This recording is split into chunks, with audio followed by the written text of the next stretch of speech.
فاسألوا أهل الذكر إن كنتم لا تعلمون. ওয়ালাইকুম আসসালাম ওয়া রাহমাতুল্লাহি ওয়া বারাকাতুহু। কাতার থেকে ওলিউর রহমান ভাই একটি প্রশ্ন লিখেছেন যে আমরা কাতারে থাকি, প্রবাসে এখানে মিসকিন নাই বলতেই চলে, তাহলে আমরা কাকে ফিতরা দেব? আর যদি দেশে দেই এখানের হিসাবের মতে টাকা দিতে হবে নাকি খাদ্যদ্রব্য দিয়ে দিতে হবে? দয়া করে জানাবেন।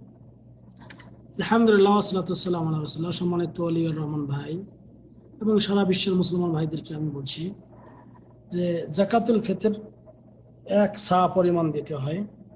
নবী করিম সাল্লাল্লাহু আলাইহি ওয়াসাল্লাম তিনি ঈদের নামাজে যাওয়ার আগে এই যাকাতুল ফিতর আলোচনা আদায় করেছিলেন এবং এটা আল্লাহ নবী সাল্লাল্লাহু আলাইহি ওয়াসাল্লাম ফরজ করেছেন। এটা এমন একটি ইবাদত যেটা আল্লাহর নবী সাল্লাল্লাহু আলাইহি ওয়াসাল্লামের পক্ষ থেকে ফরজ, যেটা সহিহ বুখারীতে যে হাদিস এসেছে ইবনে ওমর রাদিয়াল্লাহু তাআলা আনহুমা থেকে বর্ণিত, তিনি বলেন যে ফারাদা রাসূলুল্লাহ সাল্লাল্লাহু আলাইহি ওয়াসাল্লাম যাকাতুল ফিতরি মিন রমাদান সাআম মিন তামার আও সাআম মিন শাঈর আলা আল-আবদ ওয়াল হুল ওয়াল যাকার ওয়াল উনসা ওয়াস সাগীর ওয়াল কাবীর মিনাল মুসলিমিন।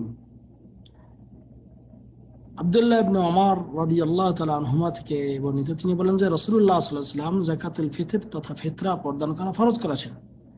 তা স্বাধীন, কৃতদাস, নারী পুরুষ, ছোট বড় সকল মুসলিমের পক্ষ থেকে এক সা, আর এক সা যেটা 2.5 কেজি, তার একটু বেশি দিলেও কোনো সমস্যা হয় না, বিশেষ করে 3 কিলোগ্রাম এই পরিমাণ আপনি খেজুর অথবা জব অথবা কিশমিশ অথবা প্রধান খাদ্য থেকে দেবেন। সহিহ বুখারী মুসলিমে হাদিস বর্ণিত রয়েছে।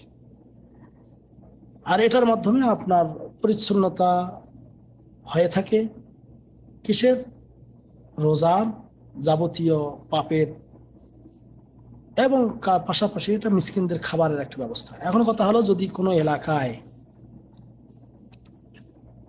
মিসকিন না থাকে তাহলে সে প্রসঙ্গে শেখ মোহাম্মদ বিন সালেহ আল উসাইমিন মাজালিস শাহরি রমাদান নামে একটি বই লিখেছেন। তার 140 পৃষ্ঠায়, চতুর্থ প্রকাশের 88 সালে দারুল মুজতমা প্রকাশনী, এখানে তিনি ফিতরা প্রদানের স্থান সম্পর্কে বলতে যেয়ে বলেছেন যে মুসলিম রাষ্ট্রে যে ব্যক্তি যেখানে অবস্থান করবেন সে সেখানেই ফিতরা প্রদান করবে।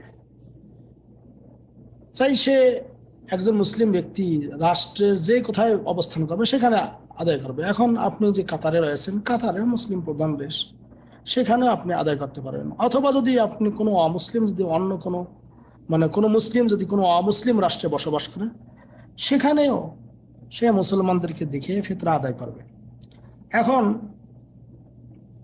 আপনি যেখানে অবস্থান করছেন সেটা যদি নিজ দেশে অবস্থান করেন বা অন্য দেশে, বিশেষ করে মর্যাদাময় দেশ জায়গাগুলিতে এটা দেওয়া ভালো, সেটা হলো মক্কা মদিনা, সেখানকার গরিবদের মাঝে এটা দিয়ে দেবেন।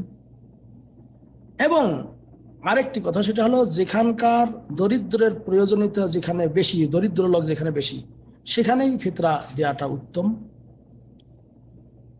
সে যদি এমন কোনো দেশে, তিনি বলছেন, সে যদি এমন কোনো দেশে বসবাস করে যেখানে দরিদ্র ব্যক্তি নাই, তবে সেই ক্ষেত্রে সেখানে দরিদ্র ব্যক্তি, যেখানে দরিদ্র ব্যক্তি আছে সেখানে এটা স্থানান্তরিত করা জায়েজ। তবে কিভাবে করবেন?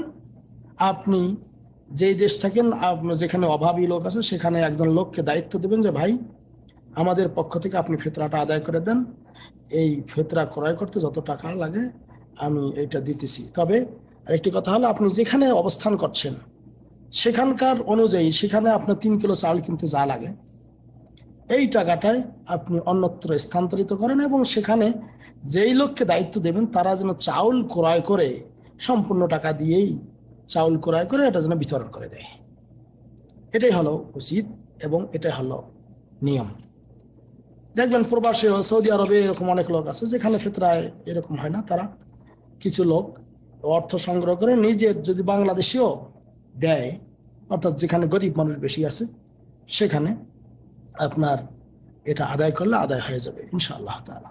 কাজে আপনাদের পরামর্শ দিচ্ছি, আপনারা সবাই মিলে সেখানে কিছু অর্থ করে এই টাকাটা ট্রান্সফার করে দেন ওই জায়গার লোকের কাছে, যেখানে গরিব মানুষ আছে তারা এটা ক্রয় করে, ওই টাকাগুলি দিয়ে চাউল ক্রয় করে চাউল বিতরণ করে দেবে, ইনশাআল্লাহ আদায় হয়ে যাবে। হাযা আল্লাহু আ'লাম বিস-সাওয়াব ওয়া সাল্লাল্লাহু আলা নবিয়িনা মুহাম্মদ। আসসালামু আলাইকুম ওয়া রাহমাতুল্লাহ।